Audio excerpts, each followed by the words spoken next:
आप सभी का फिर से स्वागत है। आज का जो हम सेशन अभी देख रहे हैं यानी कि ये थारू जनजातियों के संबंध का ये सेशन है और इसमें अब तक जो भी चीजें हो चुकी हैं इसको एक बार आप लोग सभी लोगों से निवेदन है कि इसको अच्छे से आप लोग लगभग देख लेना। अब इसी में हम आगे बढ़ते हैं जहाँ बात हो रही है थारू जनजातियों की कि इनमें भी जो विवाह की रस्मों की जब आज बात हो जाएगी इसमें रस्में कौन कौन सी हैं। विवाह तो मतलब क्या है लेकिन रस्में कौन कौन सी ये पूछा जाएगा। ठीक है, और ये हर बुक में आपको ये देखने के लिए भी ये मिल भी सकता है, नहीं भी मिल सकता है, इसलिए इसको इस वाले पीडीएफ को अच्छे से आप लोग लगभग देख लेना। तो अब इसमें से हम स्टार्टिंग हम करते हैं कि देखते हैं। देखिए जो ये पहला है इसका नाम है अपना ये पराया। ये रस्म का नाम है। ये कभी कभी पूछा जा सकता है कि विवाह की 4 रस्में किस जनजाति से संबंधित है। ठीक है, तो ये थारू से है। जो जो फर्स्ट है अपना और ये पराया, तो यह एक सगाई की रस्म है। पूछा भी जाएगा अपना ये पराया रस्म सगाई से संबंधित है, किस जनजाति से है, तो इम्पोर्टेंट है। तो इसमें क्या होता है कि ये लड़के पक्ष की ओर से गुड़ की ये भेली और ये मिठाई अथवा जो ये मछलियां हैं ये लड़की के घर पर लेकर कोई यजमान वहां जाता है। और यदि लड़की वालों को स्वीकार अगर हो गया तो राम राम समधी की ये लाइन ये जो भी कह कर ये विवाह जो होता है वो मान लिया जाता है। नहीं कि विवाह की शुरुआत जो है हो जाती तय जो है ना हो मतलब कि हो जाता है। उसके लिए बाद में गुड़ को जो लड़की के यहाँ पर लेकर जो जो भी जाता है वो मतलब कि उसको ये बांटता है। तो ये जो रस्म होती है ये होती है अपना पराया। ठीक है, उसके बाद में दूसरी जो आती है बात ये कट्टी। तो ये क्या चीज है। ये विवाह के 10-15 दिन ये ये पहले की ये रस्म होती है जिसमें क्या होता है कि लड़के वाले लड़की के घर के लिए जाते हैं तथा विवाह की ये तिथि उस डेट में ये लोग बैठते हैं और ये विवाह की तिथि को करते हैं, निश्चित करते हैं। ठीक हो गया। और इस दिन भी ये मिठाई और गुड़ जो है बांटा जाता है। तो यानी कि विवाह के दिन को सुनिश्चित जो जो भी करने के लिए जिस डेट में ये लोग बैठते हैं उस यानी कि जिस रस्म को उस समय ये निभाया जाता है उस रस्म को कहा जाता है बात कट्टी। ठीक हो गया। अगला जो रस्म है विवाह का। ठीक हो गया। तो अब ये विवाह अब यानी कि अब डेट अब निकल गई है। अब जो सीधे वो क्या हो रहा है मतलब कि हो यहाँ पर होना है विवाह। ठीक हो गया। तो अब इसमें कुछ डिटेल मुझे समझानी नहीं है। ठीक है, तो इसको एक बार आप लोग डबल देखेंगे। और ये विवाह वाले में आप सभी लोग जानते हैं कि इसमें जो है क्या क्या चीजें होती हैं। ठीक हो गया। चलिए अब जो अगला है आपके बारे में वो हम देख लेते हैं। ये चाला।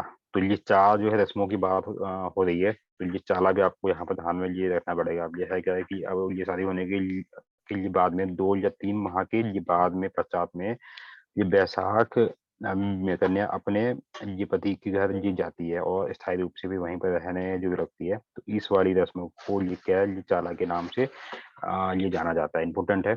ठीक है, चलिए आगे हम अब बढ़ते हैं। तो इसमें देखिए ये पहले जो भी है जो इन जनजातियों में ये बदला ये जो है ये विवाह जो था ये प्रथा भी ये चलती थी। मतलब कि बहनों का आदान प्रदान का ये प्रचलन था। ठीक हो गया। यानी कि एक घर में लड़की आएगी तो उस घर में फिर उस जिसमें आई है वहां से एक लड़की वहां पर क्या होगी उसकी शादी होगी। ठीक, अदला बदला विवाह। लेकिन अब जो है ये पद्धति ये सामने ये जो है आ चुकी है जिसका नाम है तीन ये पिपटी।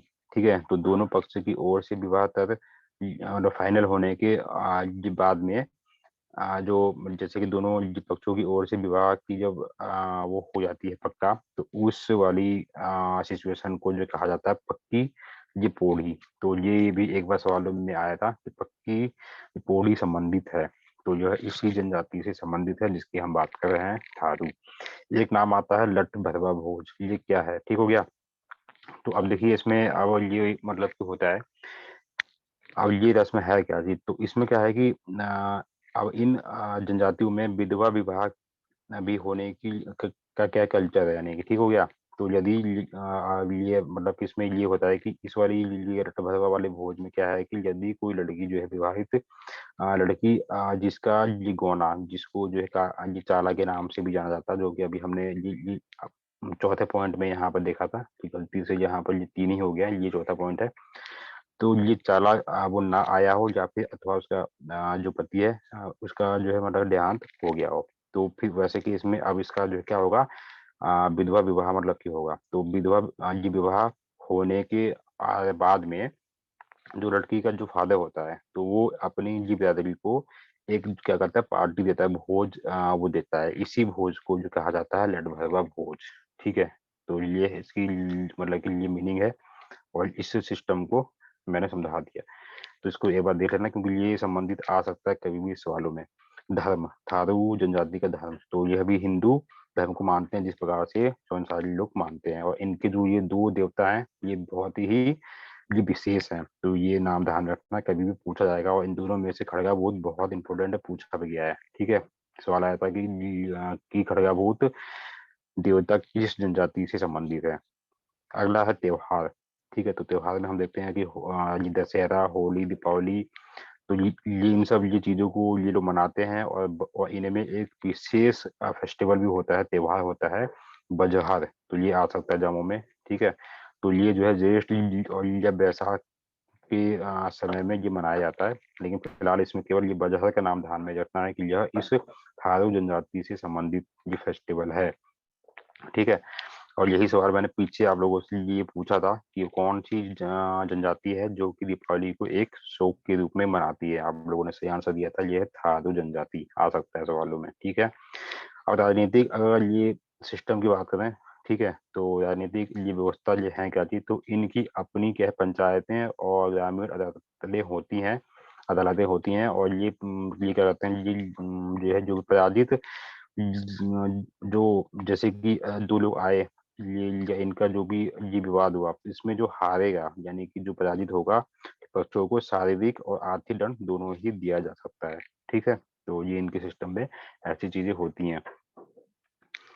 तो अगला है इकोनॉमी, ठीक है? तो ये सारे लोग जनरली ये क्या होते हैं, ये सीधे साधे और ईमानदार किस्म के ये व्यक्ति होते हैं, और उनका जीवन जो होता है सामान्य होता है, और कृषि, पशुपालन, आखेट पर ये निर्भर होते हैं। और आखेट के केस में हम बात करें तो आखेट में जनरली ये मछली ये लोग मारते हैं, ठीक हो गया? और ये मुख्य रूप से ये धान की खेती करते हैं। क्यों? क्योंकि ये इनका जो निवास जो स्थान है वो है देहरादून, सॉरी, उधम सिंह ये नगर है। और ये जो एरिया है ये धान की खेती के लिए बहुत ही ये मतलब कि फेवरेबल है, ठीक हो गया? तो इसलिए ये करते हैं। तो अगला जो जनजातियों का सेशन है, यानी कि टॉपिक है भोटिया जनजाति। अब इससे जो है एक सवाल मुझे पहले दीजिए, ये मैंने आप लोगों को समझाया भी है। एक सवाल, बाकी चीजें मैं समझाऊंगा कि भोटिया जनजाति जो है कौन सा नृत्य करती है। इसका मुझे आंसर दीजिए, नृत्य कौन सा करती है, उसका नाम क्या है?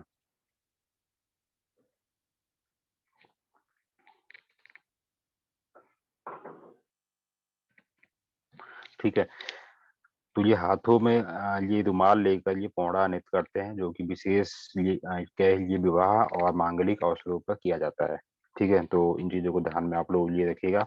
और बाकी अब जो सेशन है मैं ये अब संडे को लूंगा, तो जिसमें ये भोटिया, राजी और जो भी आपका अभी रह गया है, ठीक है, उनको हम और एक है बॉक्सा, तो इनको हम करेंगे संडे को इसे कंप्लीट, ठीक है ना? क्लियर है सभी को? तो एक बार ये इसलिए देखने के लिए कहता हूँ क्योंकि यहाँ से सवाल आते हैं, और आप सभी लोगों को यहाँ से फायदा होगा। इसको एक बार अच्छे से आप सभी लोग आपको ये डबल देखना है। और जिसने भी ये वीडियो यूट्यूब पर लोड होगी, और जिसने भी यूट्यूब को अभी हमारे जो चैनल है मिशन पॉसिबल ऑनलाइन क्लासेस का, तो जिसने भी सब्सक्राइब और या लाइक नहीं किया है, तो उसको आप लोग सब्सक्राइब भी कर लें, ठीक है? आप लोगों को इससे फायदा होगा कि अगर जिसका भी सेशन कुछ अगर ज्वाइन नहीं हो पाता है, तो वो उस वीडियो को यूट्यूब के माध्यम से भी देख सकता है। तो आज का हम सेशन यहीं पर करेंगे समाप्त।